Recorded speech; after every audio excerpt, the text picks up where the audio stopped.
Shalom saudaraku yang terkasih di dalam nama Tuhan Yesus Kristus. Selamat pagi, salam sejahtera untuk kita semuanya. Saya Ardi, menyambut Anda di dalam renungan Kristen Saudara Rohani. Selamat datang kembali di dalam renungan dan siraman rohani pagi hari ini. Harapan kami, semoga saudara yang terkasih dalam keadaan sehat selalu. Kiranya damai dan sukacita Roh Kudus melimpah dan tercurah di dalam hati dan pikiran saudara saat ini. Sebelum kita mulai renungan kita pada pagi ini, marilah kita bersama-sama berdoa. Selamat pagi Allah Bapa di surga, Allah yang Maha Pengasih dan Maha Baik. Terima kasih untuk penjagaan-Mu semalaman sehingga kami bisa tidur dengan nyenyak. Terima kasih untuk pagi yang indah yang Tuhan sediakan untuk kami. Tuhan, kami mau berdoa untuk sahabat, keluarga, dan rekan kami yang sedang sakit. Kiranya Tuhan berkenan untuk menjamah, Tuhan berkenan untuk menyembuhkan segala penyakit yang ada di dalam dirinya. Bagi sahabat pendengar kami yang sedang sakit, berkati juga obat yang dikonsumsi, dokter, perawat, serta keluarga yang mendampingi, biar mereka bisa menjalankan perannya dengan baik dan saudara kami bisa sembuh dan beraktivitas seperti sedia kala. Tuhan, pada hari ini, kami anak-anak-Mu akan melakukan berbagai aktivitas. Kami akan bekerja dan menjalankan tanggung jawab kami, kiranya Kau yang mampukan. Kami serahkan seluruh rencana dan agenda hari ini ke dalam tangan Tuhan.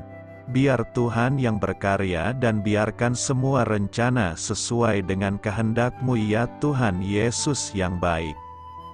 Ampuni dosa dan kesalahan kami Tuhan, jadikan kami pribadi yang lebih baik setiap harinya. Terima kasih karena telah membolehkanku untuk kembali menghirup udara segar di pagi hari ini, menikmati seluruh anugerah yang telah Engkau berikan kepadaku. Ajar kami menjadi pribadi yang lebih baik, itu semua karena kebaikan dan curahan kasih yang nyata dari Engkau di kehidupanku. Haleluya! Dalam nama Tuhan Yesus, aku sudah berdoa. Amin. Sahabat pendengar saudara rohani, pembacaan ayat emas Alkitab renungan kita hari ini terambil dari kitab Matius 25 ayat 31 sampai dengan ayat 40. Apabila Anak Manusia datang dalam kemuliaannya dan semua malaikat bersama-sama dengan Dia, maka Ia akan bersemayam di atas tahta kemuliaannya. Lalu semua bangsa akan dikumpulkan di hadapannya dan Ia akan memisahkan mereka seorang daripada seorang, sama seperti gembala memisahkan domba dari kambing, dan Ia akan menempatkan domba-domba di sebelah kanannya dan kambing-kambing di sebelah kirinya. Dan Raja itu akan berkata kepada mereka yang di sebelah kanannya, "Mari, hai kamu yang diberkati oleh Bapa-Ku, terimalah kerajaan yang telah disediakan bagimu sejak dunia dijadikan. Sebab ketika aku lapar, kamu memberi aku makan, ketika aku haus, kamu memberi aku minum, ketika aku seorang asing, kamu memberi aku tumpangan, ketika aku telanjang, kamu memberi aku pakaian, ketika aku sakit, kamu melawat aku, ketika aku di dalam penjara, kamu mengunjungi aku." Maka orang-orang benar itu akan menjawab Dia, katanya, "Tuhan, bila manakah kami melihat Engkau lapar dan kami memberi Engkau makan, atau haus dan kami memberi Engkau minum? Bila manakah kami melihat Engkau sebagai orang asing, dan kami memberi Engkau tumpangan, atau telanjang dan kami memberi Engkau pakaian?" bila manakah kami melihat engkau sakit atau dalam penjara dan kami mengunjungi engkau?" Dan raja itu akan menjawab mereka, "Aku berkata kepadamu, sesungguhnya segala sesuatu yang kamu lakukan untuk salah seorang dari saudaraku yang paling hina ini, kamu telah melakukannya untuk aku." Ayat renungan kita pada pagi hari ini terambil dari kitab Matius 25 ayat 31 sampai dengan ayat 40. Inti dari ayat emas renungan kita adalah, sesungguhnya segala sesuatu yang kamu lakukan untuk salah seorang dari saudaraku yang paling hina ini, kamu telah melakukannya untuk aku. Mari kita mulai renungan pagi kita. Kata-kata bijak yang dapat kita petik adalah mengasihi Allah, mengasihi sesama. Renungan kita pada hari ini ditulis dan disusun oleh Elisa Morgan. Mari kita mulai kisah inspiratif. Keluarga Alba mengalami kejadian langka, kelahiran dua pasang kembar identik dalam selang waktu hanya 13 bulan. Bagaimana mereka dapat membagi waktu untuk mengurus keluarga sekaligus pekerjaan mereka? Komunitas sahabat dan kerabat pun turun tangan. Kakek nenek dari kedua belah pihak menjaga masing-masing sepasang cucu kembar pada siang hari supaya orang tua mereka dapat bekerja dan memperoleh nafkah. Ada satu perusahaan yang mendonasikan kebutuhan pokok untuk setahun. Para rekan kerja juga memberikan jatah cuti sakit mereka untuk pasangan ini.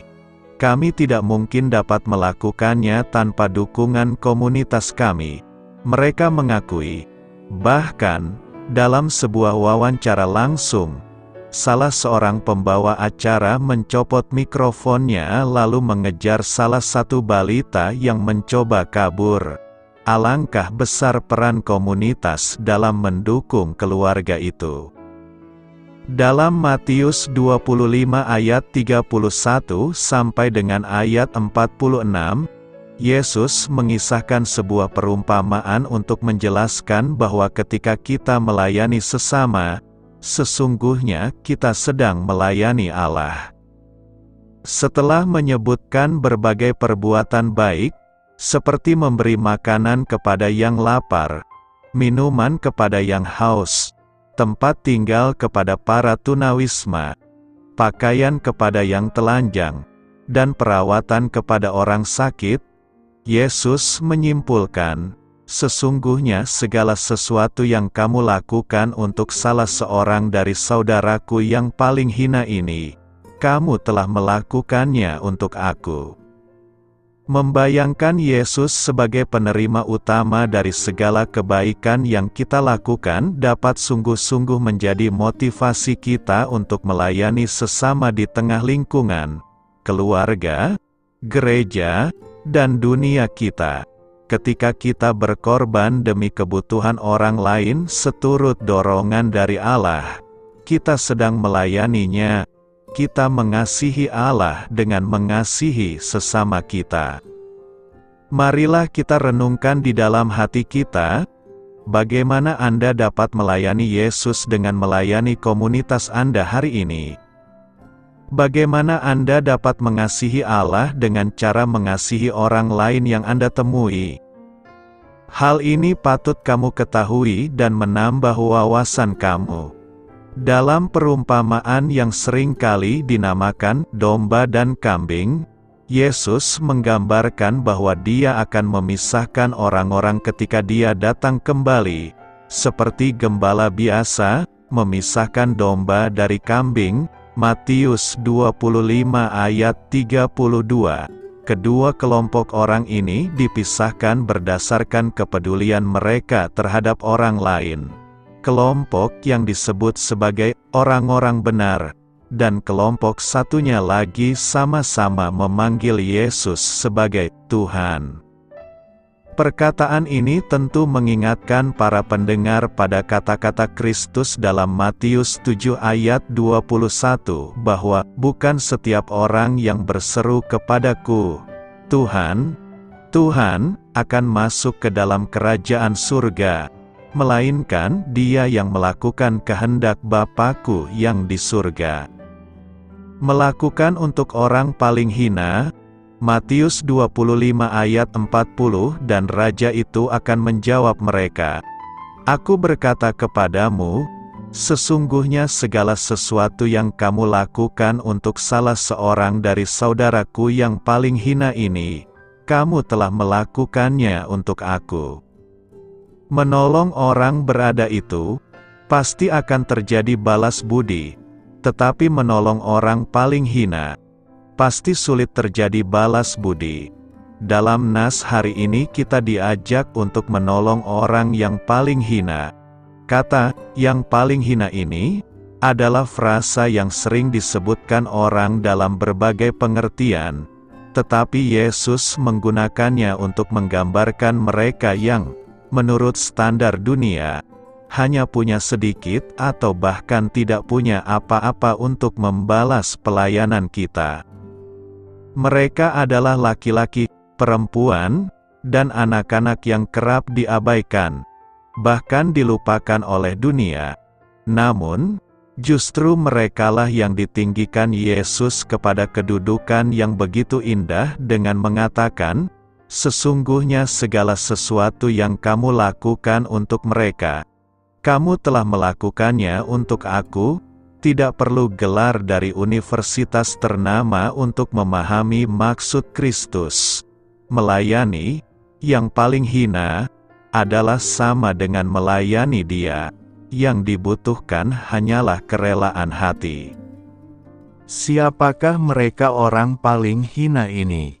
Saudara yang paling hina ini adalah mereka yang lapar dan sakit, orang asing, yang terpenjara, orang miskin dan yang terlantar, yang menderita tanpa mendapat bantuan dan orang yang membutuhkan.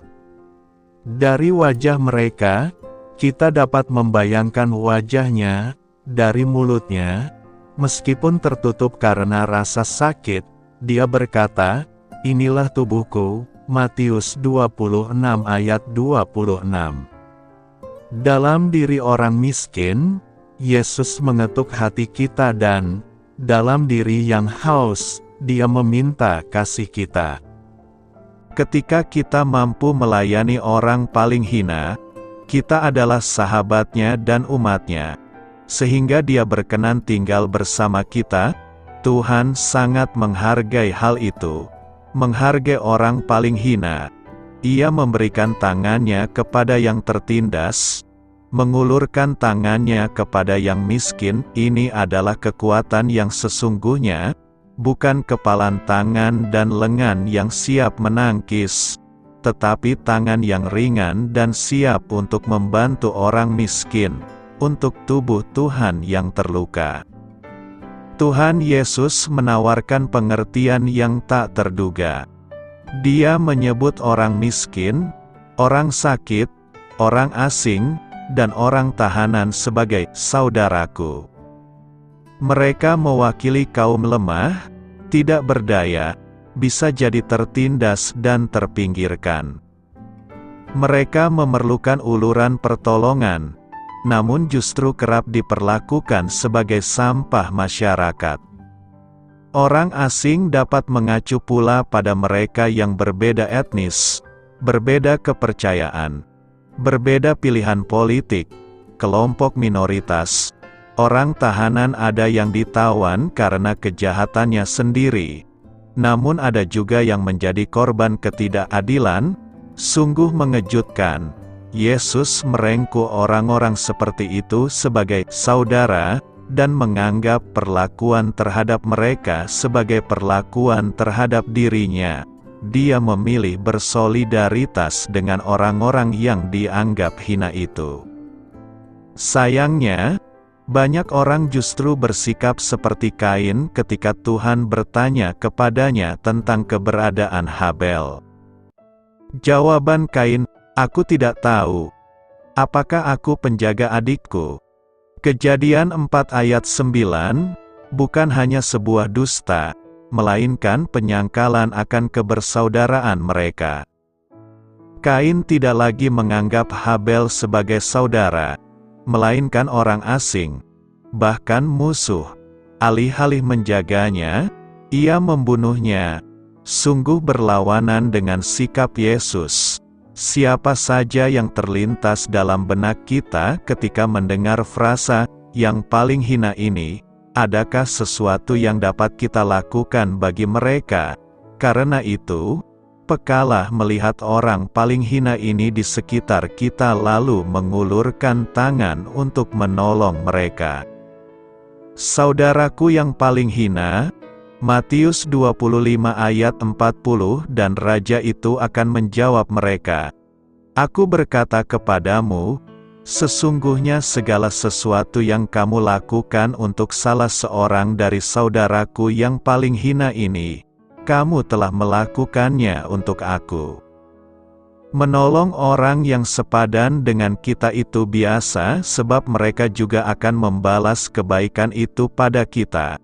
Apalagi menolong orang kaya itu enak karena mereka pun akan segera membalasnya. Tetapi menolong orang yang paling hina adalah perbuatan yang mulia sebab mereka kesulitan membalas budi baik kita. Ungkapan, "saudaraku yang paling hina," umumnya dipakai Matius untuk menunjuk jemaat Kristen. Sedangkan, semua bangsa, menunjuk pada semua orang non-Kristen. Pertanyaan pokok yang mau dijawab Matius adalah, apa yang akan dilakukan Allah terhadap mereka yang berada di luar jemaat Kristen? Kriteria bagi mereka saat pengadilan terakhir adalah bagaimana mereka memperlakukan pengikut Kristus yang menderita dan membutuhkan bantuan, khususnya para pengkhotbah atau misionaris yang berkeliling mewartakan Injil. Lebih lagi di sini Yesus menyamakan dirinya dengan mereka yang paling kecil. Hal yang sama dia katakan saat pertobatan Saulus di jalan menuju Damaskus. Menganiaya jemaat sama dengan menganiaya Tuhan. Dengan perumpamaan ini, kita semua terhibur dan mendapat wawasan baru. Di dunia ini tidak semua orang membenci kita. Ada banyak sekali yang baik budi dan mengasihi kita. Tuhan pasti tidak akan melupakan mereka yang berbuat baik kepada umat-Nya. Di lain pihak, para pembenci dan penganiaya jemaat akan mendapat penghakiman yang setimpal. Kalau keadilan tidak ditegakkan di dunia ini, masih ada Sang Hakim Agung yang akan mengadili mereka. Tentu saja perumpamaan ini tetap mempunyai pesan universal. Di akhir zaman akan ada pemisahan. Ini mengejutkan semua pihak, baik yang di kiri maupun yang di kanan. Gaya khas sastra apokaliptik memang demikian. Pengenalan utuh akan anak manusia baru terjadi pada akhir zaman, di mana dia bersembunyi selama ini. Ternyata ia dapat dijumpai dalam kesederhanaan dan kelemahan. Itu sebabnya banyak orang tidak melihatnya, sebab dia biasanya lebih sering dikaitkan dengan semua yang serba maha, maha besar, maha mulia, maha kuasa, dan sebagainya. Wawasan kita akan Kristus dengan ini semakin diperkaya. Kristus, Sang Raja Mulia, baru akan kita temui nanti di akhir zaman, saat ia tampil sebagai hakim. Untuk saat sekarang ini, ia berkenan dijumpai dalam diri orang-orang kecil dan sederhana, yakni mereka yang lapar, haus, telanjang, dalam penjara, dan sebagainya. Kita juga belajar bahwa kasih tidak pernah anonim. Ia selalu punya nama. Meskipun tidak tampak, kasih selalu berarti berpartisipasi dalam kasih Kristus. Entah disadari atau tidak, entah diakui atau tidak, di mana saja kasih dijalankan, disitulah kasih Kristus terwujud, tidak peduli bendera dan agama si pelaku. kasih Kristus dapat terwujud melampaui batas-batas agama, suku, dan bahasa. Apa makna inspirasi dari melakukan segala sesuatu kepada orang paling hina? Pertama, segala sesuatu yang kita lakukan untuk sesama kita yang paling hina sekalipun, ternyata hal itu kita lakukan bagi Tuhan. Hal yang sama berlaku sebaliknya. Bahasa hariannya, tidak ada satupun kebaikan, sekecil apapun yang kita lakukan, yang sia-sia. Kedua, inspirasi perbuatan baik itu sederhana saja. Memberi makan, minuman, pakaian, sapaan, kunjungan, dan keramahan kepada sesama itulah inspirasi perbuatan baik kita. Ketiga, kalau demikian, semoga kita pun termotivasi untuk melakukan kebaikan kepada sesama dan tidak berlaku semena-mena kepada orang lain, terutama yang paling hina.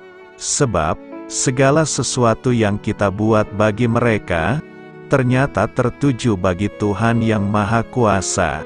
Karena itu, lakukanlah segala kebaikan dengan setulus hati kepada semua orang, tanpa pilih bulu.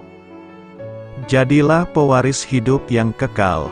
Minggu ini kita akan memasuki minggu ujung tahun Parhuriaon atau akhir tahun gerejawi sekaligus minggu Parningotan Nina Monding atau disebut mengenang orang yang mati.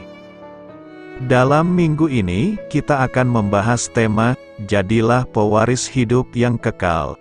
Untuk bisa mendapatkan hidup yang kekal dan mewariskannya kepada orang lain merupakan cita-cita setiap orang. Tujuan akhir dari hidup manusia ialah memperoleh hidup yang kekal. Untuk bisa mengerti tema ini, kita akan melihat dari sudut pandang Matius.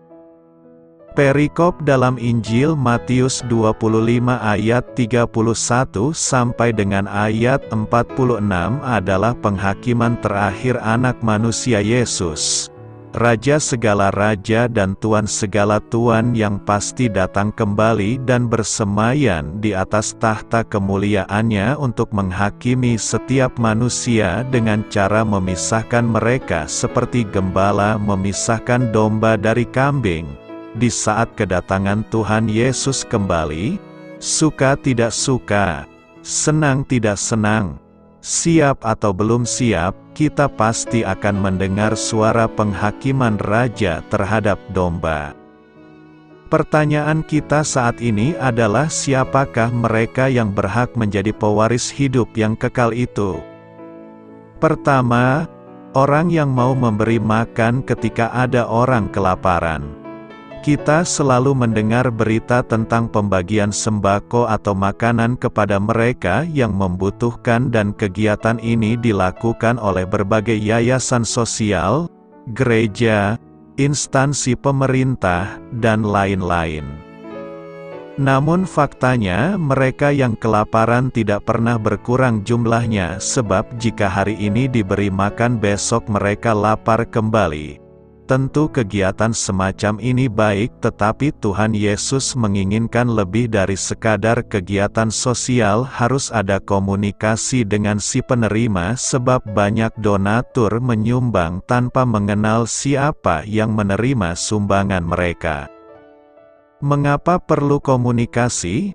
Sebenarnya kelaparan tidak pernah dialami manusia di awal penciptaan tetapi setelah manusia jatuh ke dalam dosa, tanah dikutuk dan mereka harus bekerja keras mencari rezeki termasuk makanan. Kejadian 3 ayat 17, bahkan 2 Tesalonika 3 ayat 10 menegaskan siapa tidak bekerja janganlah dia makan. Kita yang telah digembalakan oleh Tuhan harus mempunyai keinginan dan semangat untuk mengulurkan tangan tidak terbatas pada hal-hal yang fisik. Melalui komunikasi, kita mendidik mereka untuk bekerja agar mereka mampu mencari makan sendiri dan tidak mengharapkan pertolongan orang lain terus-menerus. Selain itu, Kita memberitahu mereka bahwa manusia hidup bukan dari roti saja tetapi dari setiap firman yang keluar dari mulut Allah. Matius 4 ayat 4, kita memperkenalkan Yesus adalah roti hidup dan siapa yang datang kepadanya tidak akan lapar lagi. Yohanes 6 ayat 35, karena jiwanya dipuaskan. Kedua, orang yang mau memberi minum ketika ada orang yang kehausan. Ketika bangsa Israel kehausan dan mengomel karena air yang diminum pahit rasanya, Allah menyuruh Musa melemparkan sepotong kayu ke dalam air lalu air menjadi manis. Di lain kesempatan, Yesus menawarkan air kehidupan yang tidak membuat dahaga lagi kepada perempuan Samaria yang hendak menimba air. Kita harus memperkenalkan Roh Kudus yang menghidupkan kita. Roma 8 ayat 2. Kepada mereka yang haus karena ketidakpuasan dalam hubungan nikah supaya mereka melihat bahwa orang Kristen tidak mudah panik atau suka mengomel menghadapi pelbagai persoalan nikah dan keluarga. Ketiga, orang yang mau memberi tumpangan kepada orang asing. Bukankah kita juga orang asing di dunia ini dan kewarganegaraan kita adalah kerajaan surga? Filipi 3 ayat 20. Beranikah kita mengatakan kepada semua orang bahwa kita hanya menumpang di dunia ini?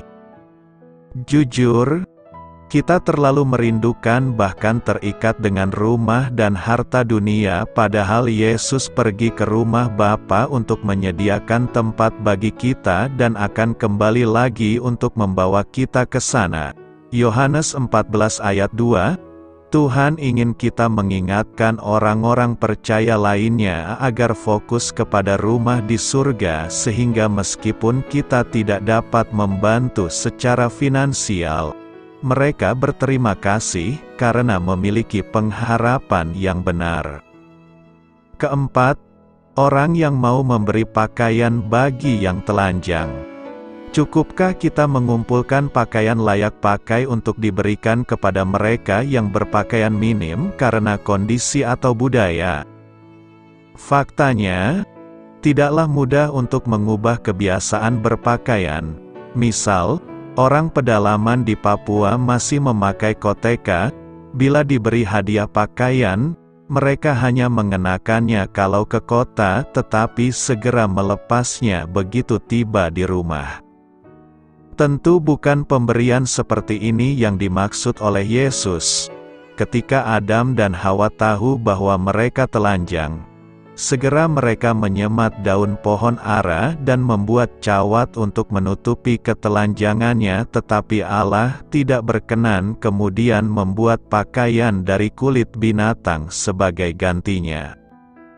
Ketelanjangan terjadi karena kehancuran dalam kehidupan nikah. Alangkah sedihnya kehidupan rumah tangga yang hancur walau mereka tidak berkekurangan secara jasmani. Tak dapat disangkal, angka perceraian makin meningkat dari tahun ke tahun. Untuk itu kita harus menyampaikan kepada mereka yang hidup nikahnya hancur agar berpakaian Yesus Kristus.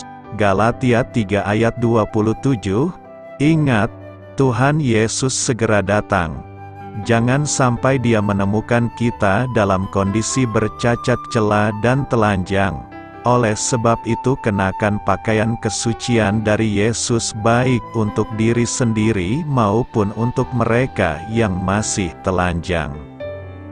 Kelima, orang yang mau melawat mereka yang sakit. Rumah sakit dan apotik tak berkurang, jumlahnya malah merambak di mana-mana. Mengapa makin banyak orang yang sakit? Seberapa jauh kita mampu membiayai seseorang yang sakit-sakitan dan bolak-balik masuk rumah sakit? Bagi orang yang sakit, kunjungan seorang teman, sahabat, rekan sepelayanan, sangat menyegarkan jiwa mereka yang lagi down. Kenalkan kepada mereka bahwa bilur Yesus Kristus mampu menyembuhkan penyakit dosa mereka. 2 Petrus 2 ayat 24. Keenam, orang yang mau mengunjungi mereka yang dipenjara. Jumlah penghuni penjara juga bertambah banyak dan bentrokan sering terjadi di dalam penjara. Ternyata penjara tidak mampu mengurangi tingkat kejahatan. Namun Tuhan mau kita memerhatikan mereka dan memberitakan tahun kebebasan dari dosa. Anehnya, mereka yang dipenjara tidak hanya orang-orang jahat yang pantas dihukum, tetapi juga ada yang dipenjara demi nama Tuhan Yesus seperti pernah dialami oleh Rasul Paulus. Dalam kondisi seperti ini, tidak ada orang menjenguknya kecuali keluarga Onesiforus, dan Tuhan menggerakkan Rasul Paulus yang masih dalam penjara mencatat kebaikan hati keluarga tersebut. Jelas, Tuhan Yesus ingin kita tidak hanya fokus menolong kebutuhan lahiriah seseorang, tetapi saat meninggal dunia, dia tidak ada jaminan masuk kerajaan surga. Melalui perumpamaan di atas, Tuhan mendidik kita untuk memanfaatkan waktu sebaik-baiknya menjelang kedatangannya. Sudahkah kita digembalakan oleh-Nya? Daud mengakui Tuhan adalah gembalanya sehingga dia tidak berkekurangan. Mazmur 23 ayat 1. Bila kita telah digembalakan, saat melihat orang lapar, haus, seorang asing, telanjang dan dipenjara walau dia paling hina, tidak dikenal dan tidak berdaya dan lain-lain, berkomunikasi dan lawatlah mereka dengan sentuhan kasih Allah. Perkenalkan Yesus adalah satu-satunya Tuhan dan Juru Selamat manusia berdosa dan Raja segala raja yang akan datang segera. Dengan berbuat demikian, tanpa sadar kita telah berbuat kepada Tuhan Yesus Kristus. Hanya orang-orang yang mau melakukan keenam hal tadi yang bisa lolos menjadi pewaris kehidupan yang kekal itu. Penulis Matius juga dengan jelas menggambarkan bahwa orang yang bisa mendapatkan hidup kekal itu adalah orang yang berkarakter domba, bukan karakter kambing. Jika kita ingin menjadi pewaris kehidupan kekal, maka kita harus bisa berusaha memiliki karakter domba. Apakah perbedaan karakter domba dan kambing? Pertama, domba itu jinak dan mau mendengar serta menuruti perintah pengembalanya, sedangkan kambing cenderung membangkang, sulit diatur. Kedua, domba suka bergerombol dan berkawan, sedangkan kambing lebih suka menyendiri. Domba sangat suka berkawan dalam arti saling bekerja sama, saling saring atau berbagi, tolong-menolong, dan saling menghargai. Ketiga, domba merumput dengan teratur, tidak serabutan dan berpindah-pindah, sedangkan kambing suka pindah sana pindah sini dan cenderung sibuk tidak menentu. Mungkin dapat mewakili sifat ini, kambing pada umumnya suka lari ke sana dan kemari memakan rumput di sana dan di sini, cenderung tidak sabar dan sibuk seperti ingin berkuasa dan mau menang sendiri. Keempat, di waktu malam, domba juga tidur berkumpul bersama saling menghangatkan, saling berbagi kehangatan, sedangkan kambing cenderung melakukan sendiri dan demi diri sendiri. Di dalam kandang domba akan cenderung berkumpul dan bergerombol dan memilih tempat yang terbuka. Hal ini dimungkinkan karena sifat yang suka berkawan juga karena memiliki bulu yang tebal sehingga tahan dingin. Hal ini berbanding terbalik dengan sifat kambing yang mencari tempat gelap dan tertutup. Dalam artinya bahwa domba memberikan manfaat lebih dari sekedar kambing, bukan saja daging dan susu serta bulunya, namun rasa emosional para pengembala terhadap domba-dombanya dibandingkan kambing yang cenderung liar. Merefleksikan sifat domba dan kambing ini dalam kehidupan manusia, dapat diartikan bahwa manusia yang sabar, teratur, saling bekerja sama, tidak egois, dan mengenal suara pengembalanya atau disebut dalam kekristenan Yesuslah sebagai gembala. Domba yang berwarna putih mencerminkan manusia yang lebih terbuka dan jujur serta penuh dengan sukacita. Domba dan sifatnya menunjukkan manusia yang lebih mengarah yang Tuhan inginkan, yaitu penuh kasih dan sukacita. Manusia yang meniru sifat kambing tentunya akan menunjukkan banyak kegelapan dari tingkah lakunya. Perbuatan untuk kepentingan diri sendiri, juga ingin menang sendiri, ego dan tidak jujur serta ingin menang sendiri. Sifat ini adalah sifat yang tidak sesuai dengan rencana Allah kepada manusia. Bagaimana orang semacam ini dapat mengasihi orang lain? Alkitab dengan jelas memisahkan domba dan kambing. Dan pemisahan ini terkait dengan penghakiman di saat kedatangan Yesus yang kedua kali. Domba akan dipisahkan dari kambing, semua akan dinilai berdasarkan apa yang mereka lakukan dalam kesempatan hidup yang diberikan kepada manusia sebagai domba dan sebagai kambing. Domba akan berada di sebelah kanan dan kambing berada di sebelah kiri. Memaknai minggu akhir tahun gerejawi ini, teks ini hendak mengajak kita berefleksi dari semua pelayanan gereja kita selama setahun ini. Apakah kita sudah peduli dengan mereka yang mengalami kelaparan, kehausan, yang sakit, yang tidak punya pakaian, dan yang terpenjara, ataukah kita hanya sibuk dengan diri kita sendiri? Setiap minggu kita beribadah dan mendengar firman Tuhan, namun di dalam kehidupan nyata kita tidak mampu menolong sesama kita. Gereja seharusnya peka dengan keadaan sosial masyarakat dan lingkungan kita. Kita harus terbuka untuk menolong mereka yang terpinggirkan. Pada minggu ini, kita juga mengenang orang-orang yang sudah meninggalkan kita lebih dahulu. Ungkapan, memento mori, adalah untuk mengingatkan kita bahwa hidup ini hanyalah persinggahan sementara. Semua orang pasti akan mengalami kematian. Sehingga manusia itu harus sadar bahwa tidak ada yang abadi di dalam dunia ini. Pengkhotbah 3 ayat 1 sampai dengan ayat 2 berkata, "Untuk segala sesuatu ada masanya, untuk apapun di bawah langit ada waktunya. Ada waktu untuk lahir, ada waktu untuk meninggal, ada waktu untuk menanam, ada waktu untuk mencabut yang ditanam." Memento mori, bukan untuk menakut-nakuti kita, namun mengingatkan kita agar senantiasa bersiap diri menanti ajal yang pasti datang. Hidup ini singkat, oleh karena itu manfaatkanlah waktu yang ada untuk senantiasa melakukan hal-hal yang baik dalam hidup ini, perbaiki diri terus-menerus, sehingga ketika ajal kita tiba kita berada dalam sikap dan sifat terbaik dalam hidup kita. Bertobatlah. Jangan menunda waktu untuk bertobat, sebab kematian datang tidak pakai aba-aba atau pemberitahuan. Sebab, semua yang hidup adalah seperti rumput dan segala kemuliaannya seperti bunga rumput. Rumput menjadi kering, dan bunga gugur. 1 Petrus 1 ayat 24.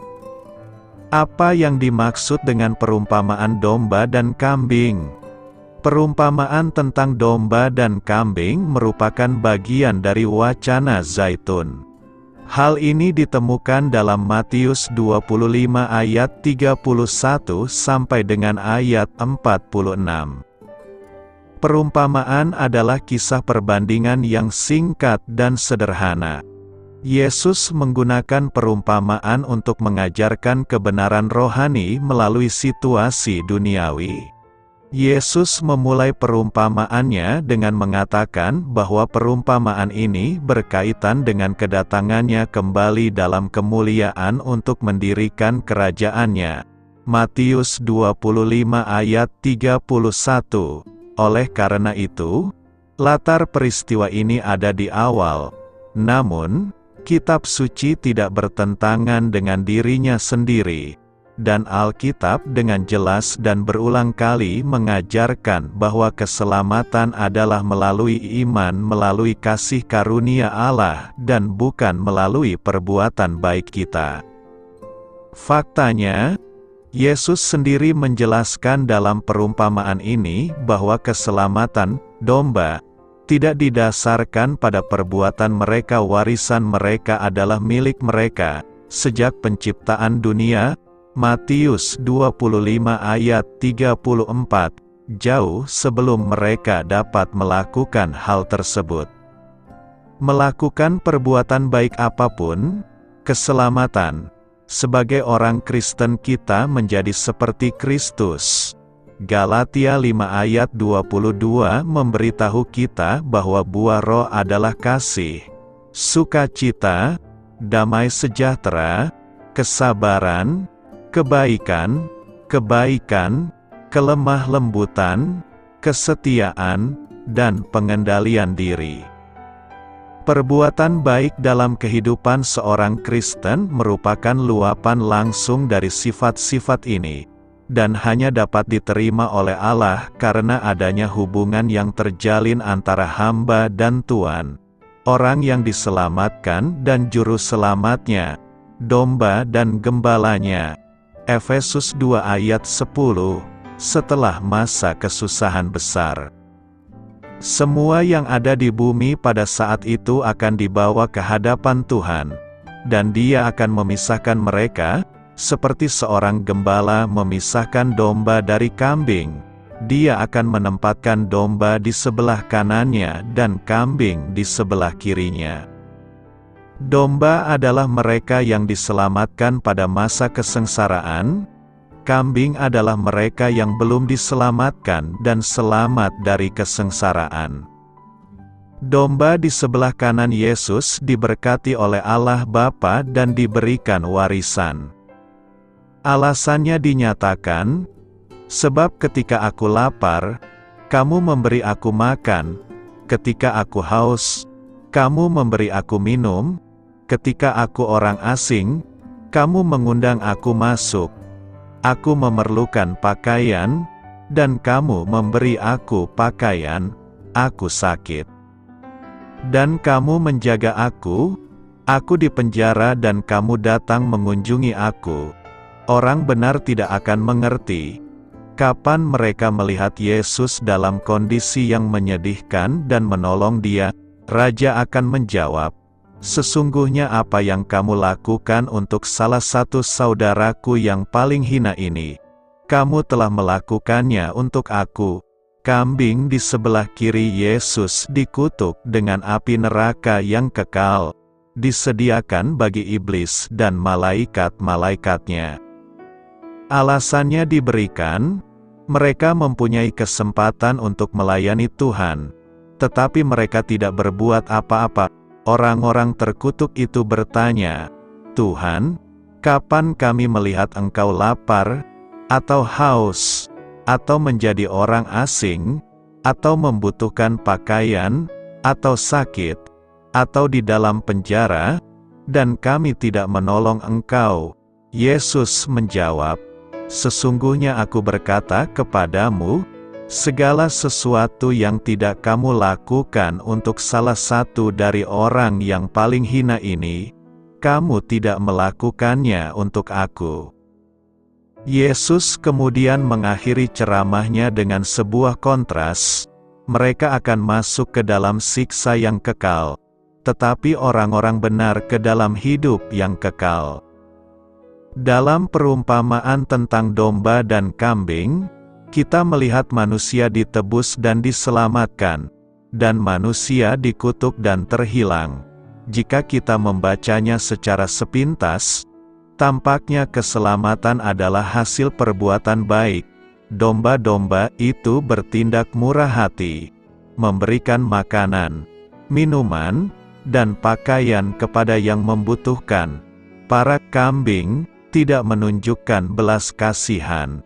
Tampaknya hal ini menghasilkan keselamatan bagi domba dan kutukan bagi kambing. Doa saya menyertai saudara sekalian.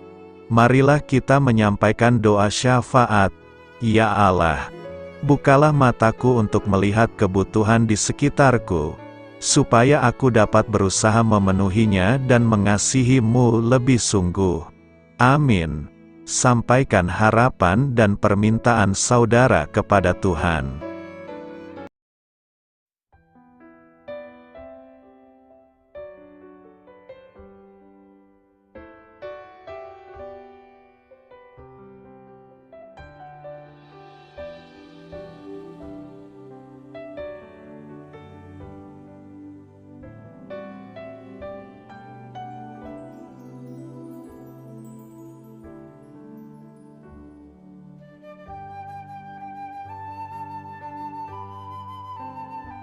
Marilah kita renungkan sahabat saudara rohani. Demikianlah renungan firman Tuhan pagi hari ini. Semoga menjadi berkat dalam hidup kita. Dan sebelum kita memulai segala aktivitas kita pagi hari ini, marilah kita berdoa. Selamat pagi Bapa, malam hari telah berganti pagi. Kehidupan baru telah Engkau berikan kembali bagi kami. Bapa Surgawi, tolonglah aku menyadari kebutuhan orang lain, supaya aku dapat membagikan apa yang telah Engkau berikan kepadaku. Pada saat aku membutuhkan, berilah aku keyakinan bahwa Engkau akan mencukupkanku, melalui orang-orang yang mengasihi-Mu, bukan karena kami pantas atau layak, namun karena kasih karunia-Mu kami boleh ada, sebagaimana kami ada di pagi hari ini. Terima kasih Tuhan, atas kesempatan baru yang telah Tuhan berikan kepada kami, untuk bisa memperbaiki diri agar kami bisa lebih layak di hadapan-Mu. Hari ini kami serahkan semua perkara dan kesulitan yang akan kami lalui ke dalam tangan-Mu. Biarkanlah kami bisa memuliakan-Mu dalam segala aktivitas yang akan kami lakukan. Amin. Biarlah firman Tuhan menjadi pengingat untuk kita semua, bahwa tuntunan dari Roh Kudus akan selalu memberi jalan keluar bagi setiap permasalahan hidup kita, dan memberi kedamaian di hati kita. Sampai jumpa di renungan pagi saudara rohani berikutnya. Kiranya Tuhan selalu memberkati saudara semua hari ini. Amin. Shalom.